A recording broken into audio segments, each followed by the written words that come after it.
Hey everyone, this is Ayesha. Welcome to my channel. तो आज की हमारी कहानी एक नोवेल पे बेस्ड है और इस मूवी की एंडिंग आपको काफ़ी कुछ सिखा जाएगी, सो एंड तक बने रहिएगा। तो कहानी की शुरुआत होती है आइली नाम की लड़की के साथ, जो अपनी कार में बैठ के किसी अनजान कपल को मेक आउट करते देख रही थी और ख़ुद को प्लीज़ करने के बाद वो वहाँ से अपने घर जाती है। वो अपने डैड के साथ रहती है, जो कि पहले पुलिस ऑफिसर हुआ करते थे, मगर उनकी ड्रिंकिंग हैबिट्स की वजह से उन्हें जॉब से निकाल दिया गया।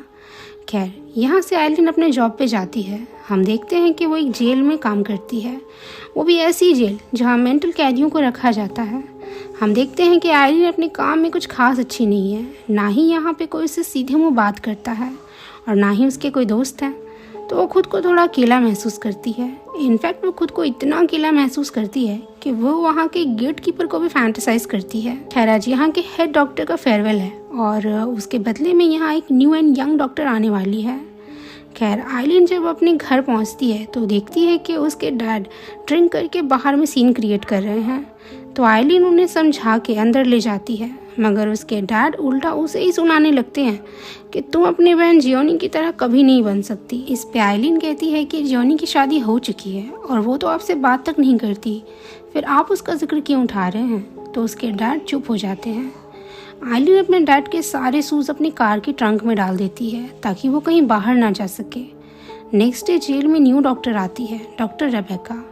आइलिन को पहली नज़र में ही वो काफ़ी अट्रैक्टिव लगती है, क्योंकि रेबेका के पास जो कॉन्फिडेंस और एटीट्यूड था वो आइलिन के पास कभी नहीं था। खैर, रेबेका आइलिन से काफ़ी प्यार से बात करती है, जो कि आइलिन को बहुत अच्छा लगता है, क्योंकि इससे पहले किसी ने भी उससे ढंग से बात नहीं की थी।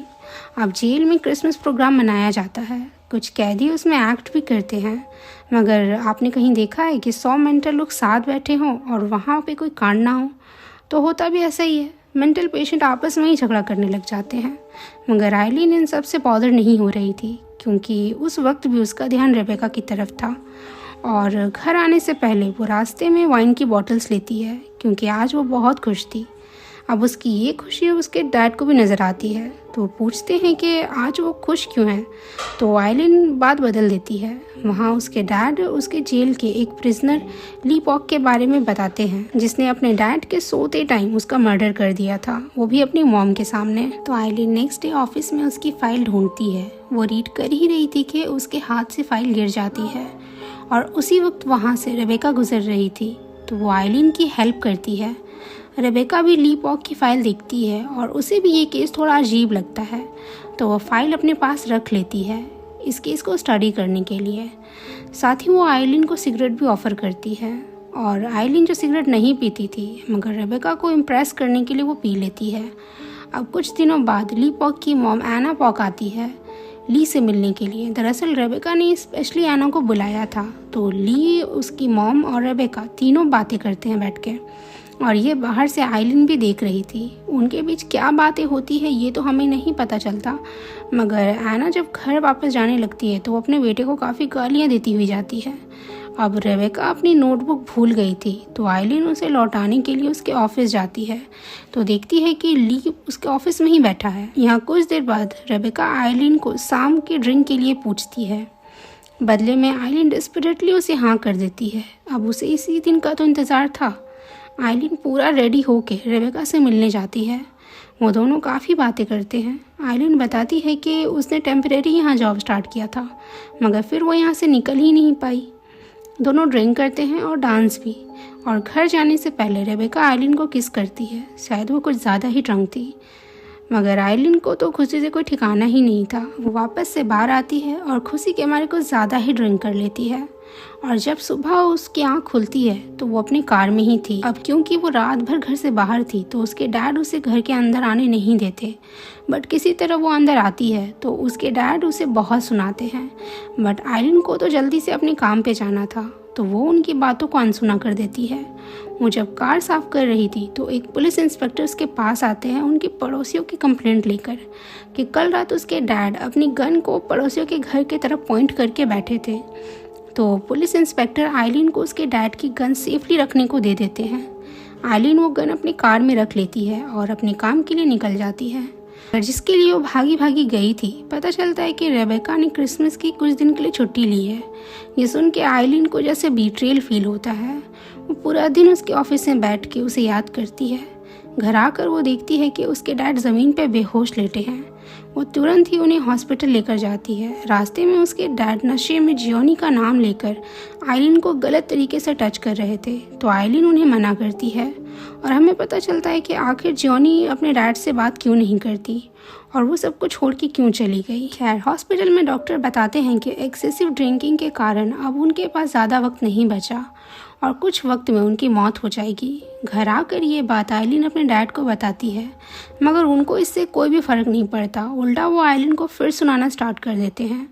वो कहते हैं कि दुनिया में 2 तरह के लोग होते हैं, एक वो जो मेन कैरेक्टर होते हैं जिनकी सब वैल्यू करते हैं, और दूसरा वो जो बस साइड कैरेक्टर प्ले करते हैं जिनकी किसी को कोई ज़रूरत नहीं होती।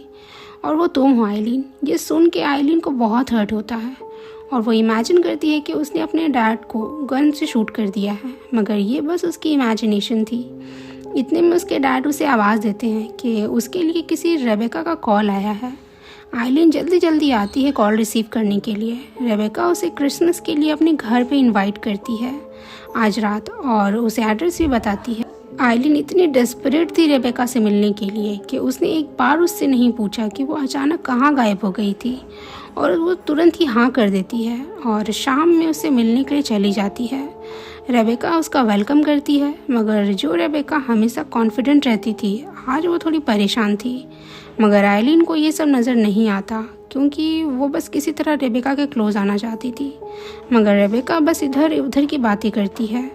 आइलिन की सारी उम्मीद तब ख़त्म हो जाती है जब रेबेका रिवील करती है कि ये घर उसका नहीं है बल्कि एना पॉक का घर है और उसने आना को नीचे कमरे में बांध के रखा है। ये सुन के आइलिन उठ के वहाँ से जाने लगती है, मगर रेबेका उसे रोक के समझाती है कि इस वक्त उसे उसकी बहुत ज़रूरत है। वो यहाँ एना पॉक से सच जानने के लिए आई थी और उससे सच कन्फेस करवाने आई थी, मगर बहस के बीच में वो सीढ़ियों से गिर गई और वो पुलिस में कंप्लेंट करने की धमकी देने लगी, तो मजबूरन उसे उसको बांधना पड़ा। और अब उसे कोई गवाह भी चाहिए था क्योंकि वो जेल नहीं जाना चाहती और इस वक्त आइलिन उसकी हेल्प कर सकती है बस। तो आइलिन भी बात को समझती है और एना से सच कन्फेस करवाने के लिए वो अपने डैड की गन कार से निकाल कर लाती है। दोनों जाते हैं नीचे एना के पास। पहले तो एना नहीं मानती, मगर जब आइलिन उस पर गन पॉइंट करती है तो वो सच बोलना स्टार्ट करती है कि ली ने अपने डैड को यूं ही नहीं मार डाला था। वो बताती है कि उसके हस्बैंड उससे प्यार नहीं करते थे, मगर वो ली को बहुत मानते थे। और जब एक रात एना ने अपने हस्बैंड को अपने ही बेटे के साथ गलत करते देखा तो वो समझ ही नहीं पाई कि वो क्या करे। अब ये देख के कि एना सब जानते हुए भी चुप है, उसके हस्बैंड का बिहेवियर पूरी तरीके से बदल गया। उसने उसे वो प्यार और इज्जत और केयर देना स्टार्ट कर दिया था जो हर वाइफ को चाहिए था, और वो यही तो चाहती थी कि उसका हस्बैंड उसे प्यार करे। ये सुन के जैसे आइलिन को कोई बात ट्रिगर कर गई हो, वो एना के कंधे पे गोली चला देती है क्योंकि कहीं ना कहीं उसके साथ भी यही सब हुआ था जो ली पॉक के साथ हुआ था। मगर ये सब देख के रेबेका शॉक्ड हो जाती है और कहती है कि तुमने गन क्यों चलाई। तो आइलिन बड़े ही कामली जवाब देती है कि उसे गुस्सा आ गया था इसलिए। आइलिन एक प्लान बनाती है कि एना की बॉडी को वो अपने घर ले जाएगी और गन उसके डैड के पास छोड़ देगी। इस तरीके से सारा इल्ज़ाम उसके डैड पे आ जाएगा। वैसे भी वो कुछ दिन बाद तो मरने ही वाले हैं। यहाँ आइलिन कन्फेस करती है कि वो रेबेका से प्यार करती है और वो उसके साथ ही रहना चाहती है, इसलिए वो दोनों यहाँ से भाग के न्यूयॉर्क चले जाएंगे। यहाँ रेबेका शॉक थी आइलिन के बिहेवियर से। उसे भी समझ आ गया था कि आइलिन उससे ऑब्सेस्ड है, मगर वो उसके प्लान को हाँ कर देती है। यहाँ रेबेका डिसाइड करती है कि आइलिन एना की बॉडी को अपने घर ले जाएगी और वो यहाँ से सारे एविडेंस साफ करके बाद में उसे ज्वाइन करेगी। सो दोनों प्लान के अकॉर्डिंग वर्क करते हैं और आइलिन अपने घर पहुँच जाती है और रेबेका का वेट करने लगती है। और ऐसे ही घंटों बीत जाते हैं मगर रेबेका नहीं आती। तो आइलिन को भी समझ आ गया था कि रेबेका उसे छोड़ के जा चुकी है। तो आइलिन अपने डैड को कहती है कि वो थोड़ा बाहर टहलने के लिए जा रही है और वो कार लेकर किसी सुनसान जंगल के पास जाती है जहाँ पे वो एना की बॉडी को कार में लॉक कर देती है। और कार से जो धुआं निकल रहा था उससे तो एना की मौत कन्फर्म है, अगर उसके अंदर थोड़ी बहुत जान बची हो तो। यहाँ से आइलिन पैदल चलती है और रोड तक पहुँच जाती है। वहाँ से वो एक ट्रक से लिफ्ट लेकर न्यूयॉर्क की तरफ निकल जाती है और आइलिन की स्माइल के साथ ये मूवी यहीं पर एंड हो जाती है।